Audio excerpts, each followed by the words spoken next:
مصباح الله نوم دی مصباح الله نه 11 بجې راغلی دی بالکل په هسپتال کې نه ډاکټر شته نه ریفر کوي نه بل څه کوي اخر د به سره څه کومه هسې هسپتال کې پروت دی کله وي یو خواړه کله وي بل خواړه اخر د انصاف دی د هسپتال د کوره جوړه ده قسم مې دی په خدای وي که ډاکټر پکې د سړي بچی یاد علاقه شته چې دې کې هم اخر څوک شته او که نشته چې دا والي او که نه والي اخر د هسپتال د کوره جوړه دی خو ایم ایس صاحب چې دی په دلبر چغې وایي ملک مې روان که ملک مې روان که ته راشه ما ته وښیه که نه اخر یو ډاکټر دی وښیه خدای ظالمه کو بیډا کې ناستې نو بیډا کې خو بیا دی چوټي نه کوي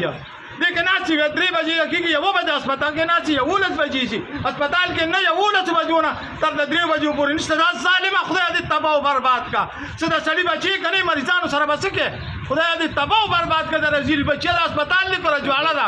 خدای دې تا تباه او برباد کی دا هسپتال خدا او غن بچارته دي دا هسپتال نه هسپتال نشته نه همشته نه بل څه شته اځي اجلاګان دي ډاکټران هم پکې دي او دا ورسره د مریضانو نه تاسو کې دا مریضان نه کوي پولیس والا نه تاسو کوي 11 بجې مریض راوړل ته وشتل مریض تر اوسه ډاکټر نشته چې علاج وکړي دا هسپتال دی دې ته بس هسپتال وای دا راځواله ډاکټر ته په مینت باندې کې مهر په نه لګي سټیم نه لګي نور ځل کې پس به پر کې دا هسپتال دی ته وای قسم په خدای چې هغه د تور څو ورسیږي پرایویټ هسپتال کم دی دا سرکاري هسپتال دی